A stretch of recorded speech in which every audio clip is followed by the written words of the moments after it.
आज का हमारा टॉपिक है डाटा हैंडलिंग। सबसे पहले देखते हैं कि ये डाटा होता है क्या है।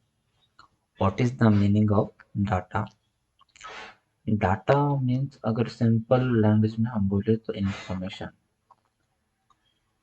Data means what, information. अब इंफॉर्मेशन किस चीज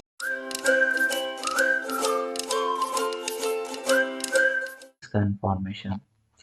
पहले तो ये समझ लो कि डाटा बोले तो इंफॉर्मेशन होता है। अब इंफॉर्मेशन क्या होती है, जैसा अगर मैंने आपको बोला कि आपका मोबाइल नंबर क्या है, ये एक इंफॉर्मेशन हो गई, इसी को हम डाटा कहेंगे। फिर उसके बाद जैसे ये चार्ट देख लो। अब यहाँ पर किस चीज़ की इंफॉर्मेशन दी गई है। पहला है रोल नंबर, फिर नेम्स और मार्क्स है, मतलब मीन्स मार्क्स की इंफॉर्मेशन दी गई है यहाँ पे। तो ये पूरा क्या हो गया हमारा, इसको क्या बोलेंगे हम, इंफॉर्मेशन। और इंफॉर्मेशन को ही हम क्या बोलते हैं, डाटा। तो ये पूरा हमारा क्या हो गया, ये डाटा है। इसी को हम डाटा कहेंगे।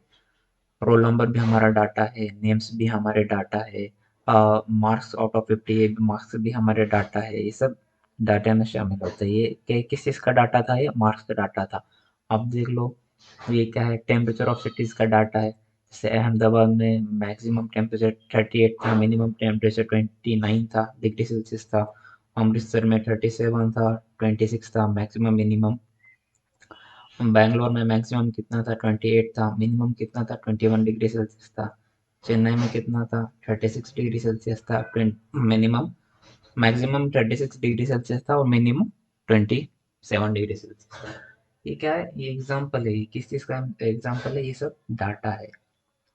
यहाँ पे इंफॉर्मेशन हमको किस चीज़ की मिल रही है कि किस सिटी में कितना टेम्परेचर है, इस चीज़ का हमको इंफॉर्मेशन मिल रही है। इसी को हम क्या कहेंगे, डाटा कहेंगे। अब ये देखो, फुटबॉल वर्ल्ड कप का भी डाटा है हमारे पास। क्या इंफॉर्मेशन है, Ukraine beat Saudi Arabia by 4-0, यानी यूक्रेन ने 4-0 से सऊदी अरबिया को हरा हरा दिया था। Spain beat Tunisia by 3-1। Switzerland beat by Togo by 2-0। ये सब क्या है, हमारे डाटा है। इन्हीं को क्या बोलते हैं हम, डाटा। ओके, समझ में आया यहाँ तक। अब हम नेक्स्ट टॉपिक पे चलते हैं, जो कि है हैंडलिंग।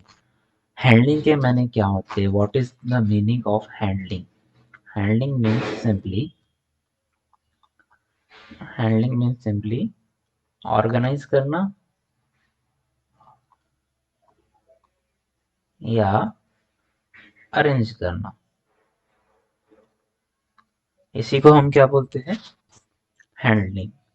हैंडलिंग के माने क्या होते हैं, या तो ऑर्गेनाइज करो या तो अरेंज करो, मतलब दोनों एक ही चीज है। अब देखो यहाँ पे है ना, ये जो मार्क्स वाला है, अब यहाँ पे इसको क्या किया, अरेंज किया गया है। किस हिसाब से, रोल नंबर के हिसाब से। देखो सीरियल वाइज है ना, 1 2 3 4 5 6 7 8 9 10। ये सब क्या है, अरेंज है। ये किस हिसाब से अरेंजमेंट किया गया है इनका, रोल नंबर के हिसाब से। आया समझ में। इसी को कहते हैं हम हैंडलिंग। हैंडलिंग यानी ऑर्गेनाइज करना या अरेंज करना। ओके। अब मुझे, ठीक है, मैंने रोल नंबर के हिसाब से ये अरेंज किया, लेकिन मुझे पसंद नहीं आ रहा। मुझे ना अब जानना है कि किसके मार्क्स सबसे ज्यादा है और किसके मार्क्स सबसे कम है। इस हिसाब से मुझे अरेंज करना है। तो अब मैं क्या करता हूँ, कि मुझे देखने के लिए कि किसको, किसके सबसे ज्यादा मार्क्स किसके है, उसको मैं मार्क्स के हिसाब से अरेंज करता हूँ। अब देखो यहाँ पे मैंने क्या किया, मार्क्स के हिसाब से अरेंज किया। इसको आशीष है, इसका रोल नंबर 3 है। पिछले वाले केस में पहले रोल नंबर सीरियल वाइज था, यहाँ पे रोल नंबर 3 6 10 और को मतलब आगे पीछे है। अब यहाँ पे ऑर्गेनाइज या अरेंज या हैंडलिंग किस तरह से की गई है, मार्क्स के हिसाब से कि किसको सबसे ज्यादा मार्क्स है और सबसे सबसे कम किसको मार्क्स है। सबसे ज्यादा मार्क्स किसको है, यहाँ पे आशीष को है, कितने हैं, 48 है। और जय को कितने मार्क्स है, 13 है। तो इस तरह से हम हैंडलिंग ऑर्गेनाइज या अरेंज करते हैं। ये होता है हमारा डाटा हैंडलिंग। यहाँ तक पूरा समझ में आ गया आपको। अब इसके नेक्स्ट वाले टॉपिक पे चलते हैं, जो कि है हमारा एवरेज। एवरेज को एग्जांपल से समझते हैं। Isha spends on an average of about 5 hours daily for her studies. अब वो क्या करती है, एवरेज जो टर्म आता है ना, एवरेज, वो एवरेज कितना पढ़ती है डेली, 5 hours। 5 hours डेली पढ़ती है, डेली 5 आवर्स पढ़ती है वो।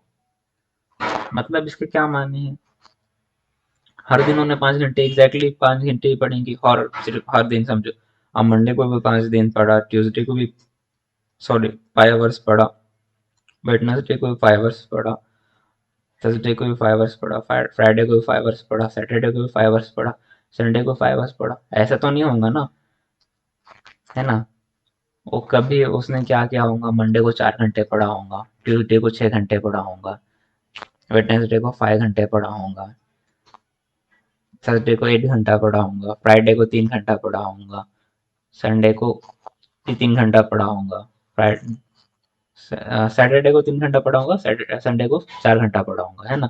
ऐसे क्या होगा ना, एवरेज वाला जो टर्म है ना, हम अपने सहूलत के लिए यूज करते हैं कि अगर मुझे जानना है कि उसने हर दिन कितना घंटा पढ़ा, अब उसको मैं पूछूंगा कि बाबा तुम कितना पढ़ते हो, तो वो ऐसा थोड़ी बोलेंगे कि मैं मंडे के दिन 4 घंटे पढ़ी, फिर ट्यूसडे के दिन मैं 6 घंटा पढ़ी, वेडनेसडे के दिन मैं 5 घंटा पढ़ी, थर्सडे के दिन में 8 घंटा पढ़ी, और फ्राइडे के दिन में 3 घंटा पढ़ी, ऐसा थोड़ी बोलने वाली है। वो क्या बोलेंगे, एक एवरेज बोलेंगे कि हर दिन कितना पढ़ती है। एवरेज जो टर्म होता है ना, वो हर दिन के लिए या हर महीने के लिए या ऐसे यूज करते हैं हम। आगे आपको जब एग्जांपल लेंगे ना, तो और अच्छे से समझ में आ जाएगा। एवरेज के मायने क्या होते हैं कि हर दिन उसने कितना पढ़ा। अब एवरेज इसने 5 घंटा जो बोला ना, इसको ऐसे ही नहीं बोला, एवरेज निकालने का एक फॉर्मूला होता है, तरीका होता है। अब देखते हो क्या कैसे करते हैं हम।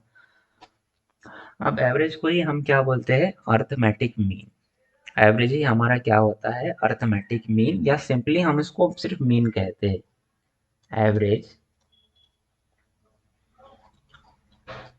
अर्थमेटिक मीन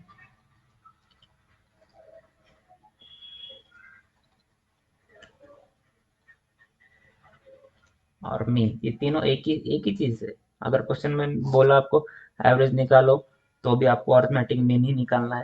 क्वेश्चन में अगर पूछा आपको अर्थमेटिक मीन निकालो, तो भी आपको मीन ही निकालना है ना। तीनों एक ही चीज है, चाहे एवरेज बोल लो, अर्थमेटिक मीन बोल लो, या सिंपली सिर्फ मीन बोल लो। ओके। अब इसका फॉर्मूला क्या है, अर्थमेटिक मीन निकालने का, एवरेज निकालने का, या मीन निकालने का। अब देखो इसका सिंपल सा फॉर्मूला क्या है, सम ऑफ ऑल ऑब्जर्वेशंस। सम मतलब क्या, सम यानी कि अब ये जो है ना, ऊपर सम होने वाला है। आपको ये चीज याद रख लो, ऊपर सम होने वाला है upon the number of observation. अब ये सम ऑफ ऑल ऑब्जर्वेशन क्या होता है और नंबर ऑफ ऑब्जर्वेशन क्या होता है, अब ये देखते हैं हम एग्जांपल से। अब यहाँ पर देखो, अब batsman scored the following number of runs in 6 innings, यानी 6 मैचेस खेले गए, 6 में से हर मैच में उसके रन दिए वाले, कि इस मैच में उन्हें कितने रन बनाया। देखो पहले मैच में उसने कितने रन बनाया, 36 बनाया। दूसरे मैच में कितने बनाया, 35 बनाया। तीसरे मैच में कितने बनाया, 50 बनाया। चौथे मैच में कितने बनाया, 46 बनाया। पांचवें मैच में कितने बनाया, 60 बनाया। और छठे मैच में कितने बनाया उसने, 55 बनाया। यानी उसने हर मैच में कितने रन बनाए, ये पूछ रहा है वो। Calculate the mean run scored by him in an innings, यानी एवरेज निकालना है, मीन निकालना है, अर्थमेटिक मीन निकालना है। अब इसको क्या करना है, अब ये देखो, ये क्या है, ये ऑब्जर्वेशन है हमारे, ये जो है ना, ये ऑब्जर्वेशन है ये। इनको हम क्या बोलते हैं, ऑब्जर्वेशन बोलते हैं। अब इनका हमको क्या करना है, मीन निकालना है ना अगर, तो इनका हमको सम करना है। 36 plus 35 plus 50 plus 46 plus 60 plus 55, इनका सम करना है हमें टोटल, और divide by number of observation. Sum of all observation divide by number of all observation, ये क्या होता है।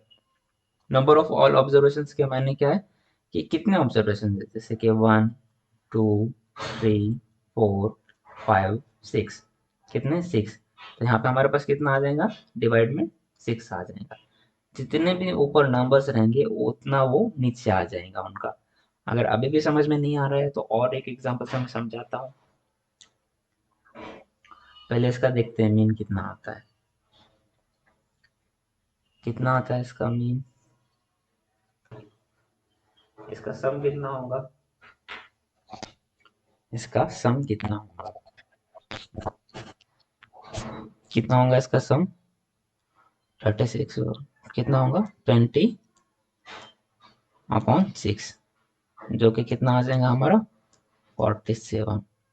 यानी उसने हर मैच में 47 रन बनाए।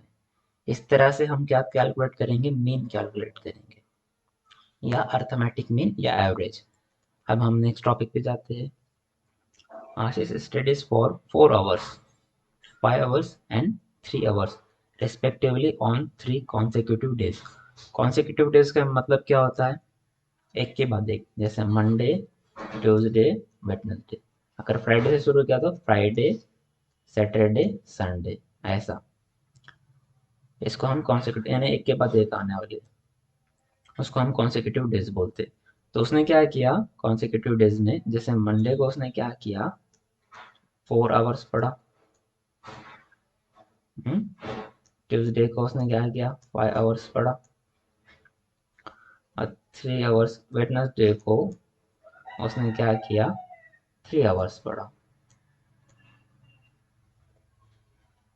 How many hours does he study daily on average, यानी हमको मीन निकालना है। मीन कैसे निकालते हैं हम? सम ऑफ ऑल ऑब्जर्वेशंस, यहाँ पे ऑब्जर्वेशंस क्या है? आवर्स है, जैसे कि 4 + 5 + 3 divided by sum of all observations divided by number of all observations. कितने ऑब्जर्वेशन है ये? 1, 2, 3। तो हमको क्या करना पड़ेगा? 3 से डिवाइड करना पड़ेगा। कितना होता है? 9 और 12, 12/3, जो कि कितना होगा हमारा? 4। हमारा एवरेज कितना आया? 4। यानी उसने हर दिन एवरेज 4 hours स्टडी की। इसका सिंपल सा यही मतलब होता है। अब आते हैं रेंज की तरफ। What is range? रेंज क्या होता है? अब देखो, आप शॉप में जाते हैं जैसे कपड़े खरीदने के लिए, तो शॉपकीपर या दुकानदार आपको क्या पूछता है कि वो मैं किस रेंज में आपको ड्रेस दिखाऊं? आप बोलते हैं मुझे 1000 से 2000 के बीच में ड्रेस चाहिए, है ना? या आप बोलोगे 2000 से 3000 के बीच ड्रेस चाहिए, ऐसे बोलते हो ना रेंज। तो यही होता है रेंज सिंपली। अब रेंज निकालने का सिंपल सा फॉर्मूला क्या है पता है? पहले तो आपको असेंडिंग और नंबर दिए वाले होंगे, आपको है ना क्या करना पड़ेगा? असेंडिंग ऑर्डर में उसको अरेंज करना पड़ेगा, और हाई में से लो को माइनस करना पड़ेगा। बहुत सिंपल है। इस चैप्टर इस चैप्टर में फ्री के मार्क्स है, आपको टोटली फ्री के मार्क्स है। बस देखो, बहुत इजी है। अब देखो यहाँ पे दिया वाला है, the ages in years of 10 teachers of a school are. अब यहाँ पे एजेस दिए वाले, किसके दिए वाले? टीचर्स के दिए वाले। कितना है? 32, 41, ये जितना भी दिए वाले। अब पूछ क्या रहा है वो? What is the age of the oldest teacher and the youngest teacher. पहले, सबसे पहले मीन रेंज निकालने का, तो आपको क्या करना पड़ेगा? यहाँ पे और एक क्वेश्चन है, what is the range of the ages of the teachers. अब यहाँ पे रेंज भी निकालने के पूछा है, तो पहले ये देखते हैं, और बाद में उसके बाद देखते हैं कि what is the mean age of the this teachers, यानी एवरेज क्या है उनका। अब देखो, सबसे पहले हम क्या करते हैं? रेंज निकालने के लिए हमको क्या करना पड़ता है? नंबर्स को है ना असेंडिंग ऑर्डर में अरेंज करना पड़ता है। असेंडिंग ऑर्डर यानी स्मॉल से लार्ज। देखो, अब यहाँ पे सबसे छोटा नंबर कौन सा है? यहाँ पे फाइंड करो कितना है? 23 है। लिख दो 23 को। उससे बड़ा नंबर कौन सा है 23 से? 26 है। फिर उससे बड़ा नंबर कौन सा है? 28 है ना? फिर उससे बड़ा नंबर कौन सा है? 33, 35, 32, 32 है। फिर उससे बड़ा नंबर कौन सा है? 33 है। फिर उससे बड़ा नंबर कौन सा है? 35 है। उससे बड़ा 38 है। और उससे बड़ा 40 है। फिर उससे बड़ा 41 है। और उससे बड़ा क्या है? 54 है। ये हमने क्या किया? हमने इसको क्या किया? असेंडिंग ऑर्डर में अरेंज किया। असेंडिंग यानी छोटे से लगे बड़ा तक। अब यहाँ पे हमको क्या पता चला कि यंगेस्ट टीचर का एज कितना है। जैसे फर्स्ट क्वेश्चन में उसने पूछा कि what is the age of the oldest teacher and the youngest teacher. अब यंगेस्ट टीचर का एज कितना है, 23 ईयर्स ओल्ड। और ओल्डेस्ट टीचर का एज कितना है हमारे पास,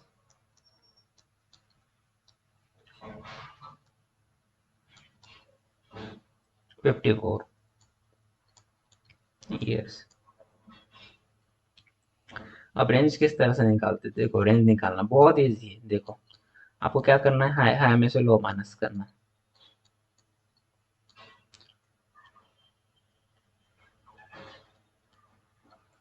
हाई कितना है हमारा, 54 है। 54 माइनस 23, कितना आंसर आएगा हमारा, 31। यही हमारा रेंज निकल गया, हो गया, इतनी सिंपल है। अब चलते हैं हमारे मीन की तरफ। मीन में क्या बोलता है, sum of all observations upon number of all observations. Observation यहाँ पे क्या है, एजेस है, तो यहाँ पे पूरा लिख दो, 32 plus 41 plus 28 plus 54 plus 35 plus 26 plus 23 plus 33 plus 38 plus 40।